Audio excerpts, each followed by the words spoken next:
Jacques Rury, bonjour. Bonjour. Comment est-ce qu'un architecte comme vous envisage la ville de demain? C'est un vaste sujet très complexe, mais c'est vrai qu'on est en plein dans les mutations de société. En plus, avec les réseaux sociaux, le monde change terriblement et vu mon jeune âge, vous avez compris.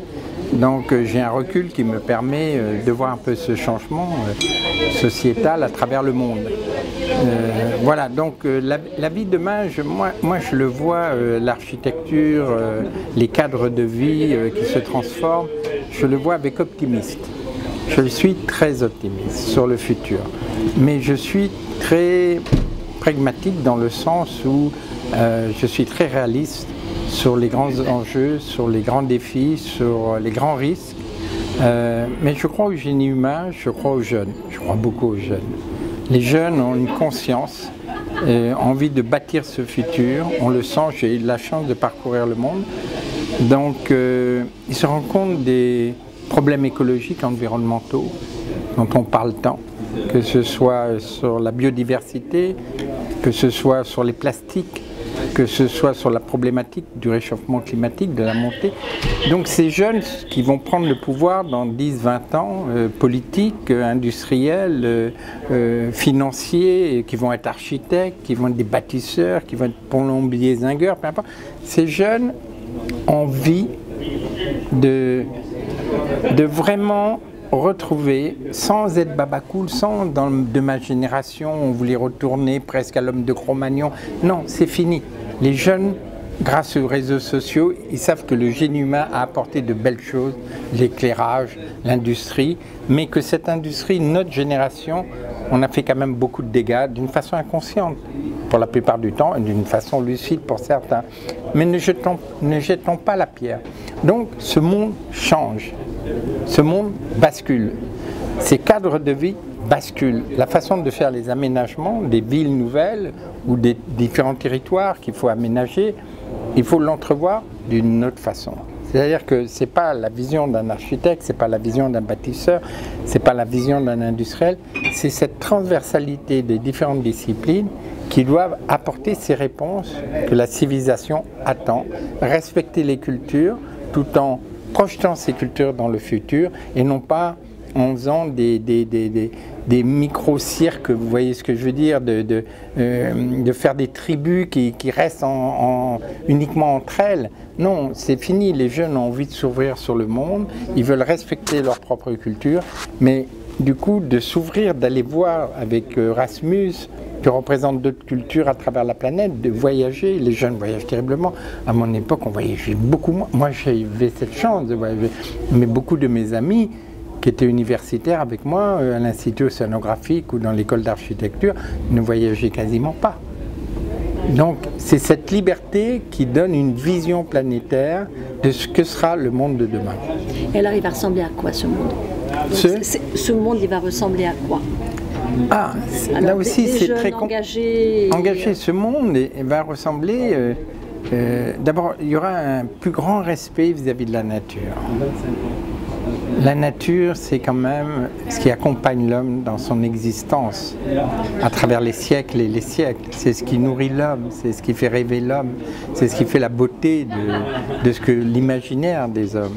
Cette nature est tellement riche de complexité.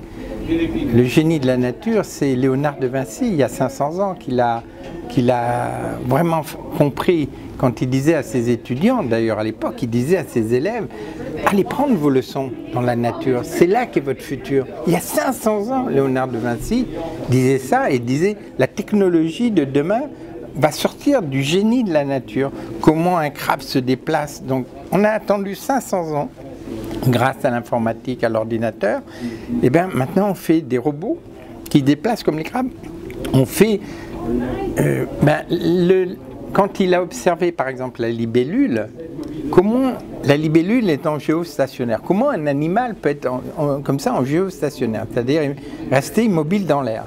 Donc il a peut-être cassé quelques palmes de la libellule, quelques ailes, mais il a imaginé l'hélicoptère.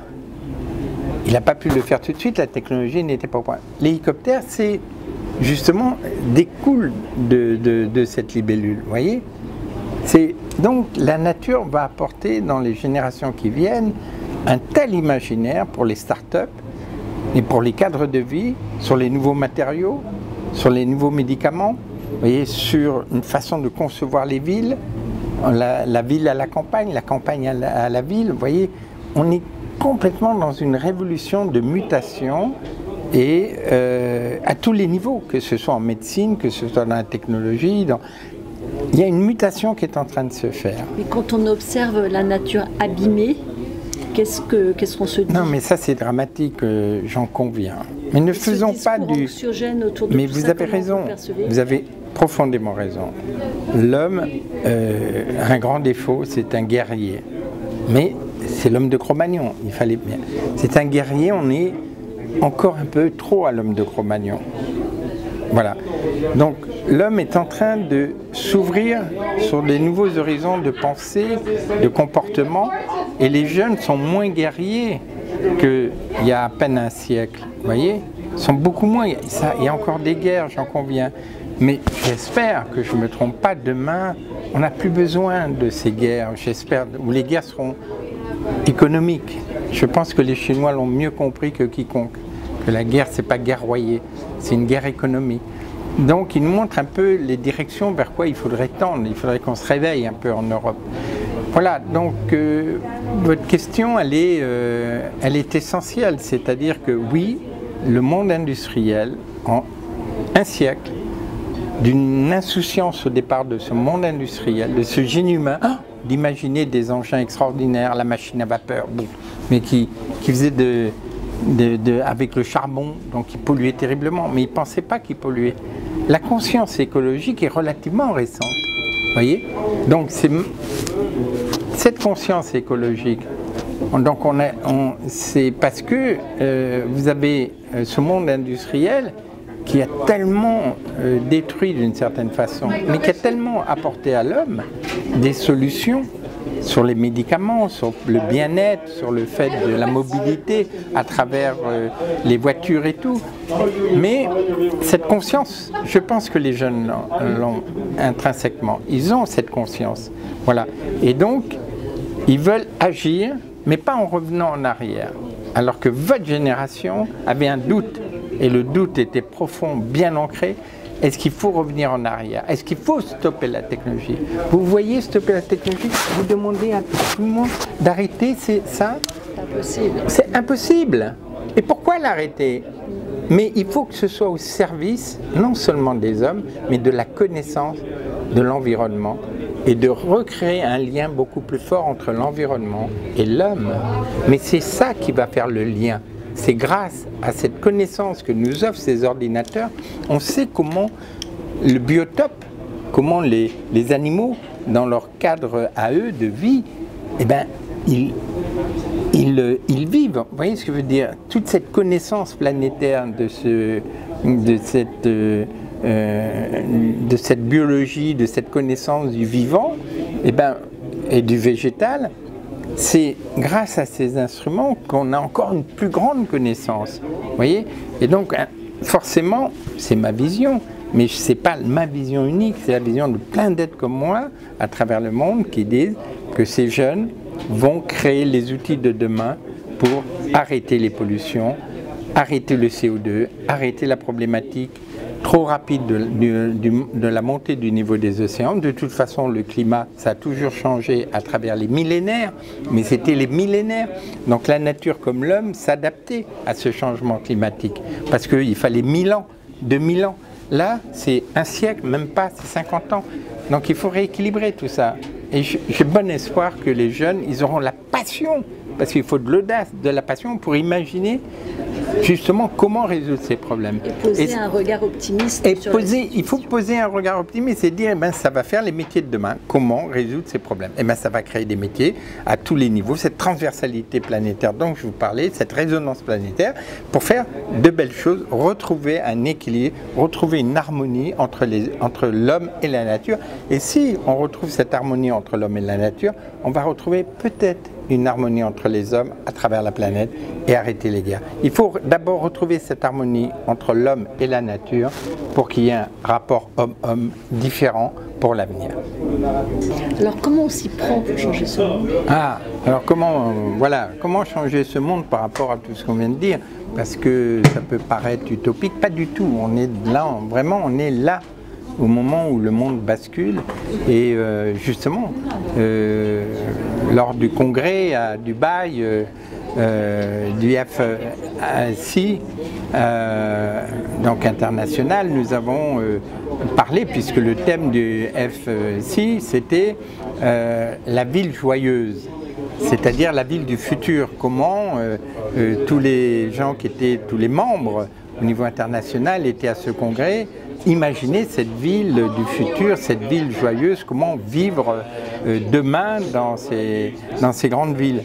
Et c'était vraiment un moment très intéressant, très émouvant. C'était le congrès FIAPSI à Dubaï. C'était le congrès FIAPSI à Dubaï, dont j'ai eu l'honneur, le privilège d'être l'invité d'honneur. Et donc, où il y a eu des grands débats passionnants sur un très beau sujet, où tout le monde, en effet, ouvrait ce regard sur comment transformer notre société, comment elle se transforme, et comment la transformer, et comment apporter des solutions environnementales liées à l'aménagement, liées à l'urbanisme, liées à l'architecture, liées au mode de financement de tous ces cadres de vie. Voilà, donc plein d'idées ont fusé, mais aller dans le sens de ce qu'on vient de dire. Vous voyez, et puis on a vu au MIPIM dernièrement, au mois de mars, la même chose, la même direction, puisque pendant le MIPIM, justement, ça m'a permis en tant qu'architecte de rencontrer des membres ukrainiens de la FACI et de pouvoir échanger avec eux ce futur, comment on peut bâtir ces idées dont on vient de parler. C'est-à-dire là, il y a une idée lunaire qui a surgi. Ah oui, alors là, il y a une audace, je dois reconnaître que même moi qui suis sans prétention assez audacieux, assez visionnaire, là les Ukrainiens m'ont vraiment scotché, c'est le terme, c'est-à-dire que Telman, un Ukrainien qui fait partie de cette fédération ukrainienne, m'a dit, écoute Jacques, voilà, puisque tu bâtis des projets assez audacieux par rapport à la mer, le littoral, les grands enjeux de demain, toute cette problématique-là, l'environnement. Mais tu as fait un grand projet sur Monaco, l'extension de Monaco sur la mer, qui ne s'est pas réalisé, mais un très très grand projet. Et on travaille par rapport à l'espace. Et il m'a dit, moi je voudrais faire la ville du futur, sur tous les grands enjeux de demain. Voilà, à côté d'Odessa, faire une base où on retrouve, par exemple, on va aller sur la Lune, le tourisme de l'espace, et bien on va faire tout un centre d'entraînement pour le tourisme de l'espace. C'est une réalité. Il y a 20 ans, on aurait souri. Aujourd'hui, c'est une réalité. C'est une réalité. Aujourd'hui, ça coûte très cher, mais demain, ça sera pas très cher. Mais il y a des tas de mômes à l'heure actuelle qui, de 20 ans, 25 ans, qui rêvent d'aller passer une semaine dans l'espace, sur la Lune, sur Mars. Mais on a l'impression que c'est de l'utopie, mais c'est demain. C'est demain. Aller sous la mer. Moi, j'ai eu la chance de vivre sous la mer dans des maisons sous-marines. Combien de temps? 69 jours. Voilà, j'ai fait le record du monde, j'ai participé au record du monde, 69 jours sur la mer qui a été battue depuis. J'ai participé aux expériences de Cousteau, j'ai moi-même fait mes maisons sous-marines avec la COMEX. Voilà, donc cette passion, ils m'ont proposé, les Ukrainiens, de dire on va faire un village sous l'eau. Voilà, et puis un village écologique, sur les grands enjeux écologiques d'aujourd'hui, mais avec les technologies, avec tous ces systèmes qui permettent de voir une plante et de dire la plante c'est telle plante, comment elle se développe, tel animal, tiens il y a une petite grenouille là qui est super sympathique, qui a de jolis yeux, et bien qu'est-ce qu'elle mange, comment elle vit, combien de temps elle vit. Vous voyez, c'est toutes ces technologies là qui font rêver les mômes. Vous voyez, et du coup, pour protéger cette petite grenouille qui est dans tout un écosystème, vous voyez, et savoir que, tout compte fait, quand on va au bord de la mer et qu'il y a des marées, faire attention que quand on veut chercher des crevettes ou des crabes, on soulève le rocher, mais il faut faire attention de le remettre, vous voyez. Donc c'est toute cette intelligence que les jeunes ont et développent, Et les cadres de vie demain seront en rapport avec toute cette intelligence et la nature. Pour revenir sur ce projet en Ukraine, il va voir le jour à quel horizon? Ah, alors là, ça va dépendre de la dynamique de Thälmann, de la façon, mais il m'a l'air très péchu pour y aller. Non, sérieusement, eh ben, justement à ce réseau dont on parle, du FBAC, de mettre en relation, par exemple, cette idée qu'a Thälmann, qui est donc le FBAC a mis en relation un architecte, ils vont mettre en relation justement des investisseurs de Miami, et ainsi de suite. Et c'est un projet qui peut aller relativement vite. Après, il faut une décision évidemment politique au plus haut niveau, mais c'est déjà prévu que le nouveau président d'Ukraine, qui est un jeune dynamique, eh ben, le projet va lui être présenté, le concept, début septembre. Si le président s'en empare, le projet peut aller très très vite. Donc ça peut devenir un rêve très réalisable très vite. Et puis pour finir, le 20 juillet, on fête... Alors le 20 juillet, ça c'est un grand moment que je vais fêter avec, avec mon meilleur ami, que Jean-Loup Chrétien. Et donc on va fêter joyeusement en Bretagne le premier pas de l'homme sur la Lune il y a 50 ans, et qui m'avait fait rêver parce que ce moment extraordinaire à 3 h du matin, pour moi, c'était, j'avais des étoiles dans la tête, dans les yeux, pendant des années, même encore aujourd'hui, je me souviens de ce moment historique, extraordinaire, et qui a fait ce que je suis même aujourd'hui. C'est comme quand Gagarine est parti, pareil, quand Leïka, la chienne, m'a fait pleurer, parce que je me disais, mais quand même, comment on va la ramener? Ils vont quand même pas la laisser là-haut. Et puis Spoutnik, wow, d'entendre ce bruit du Spoutnik et cette forme très particulière. Et puis Cousteau, toute l'aventure Cousteau m'a fait rêver, vous voyez. Donc j'ai la chance de tomber dans un moment de l'évolution de l'humanité où la technologie est là, le rapport à l'environnement est en train de se remettre en place.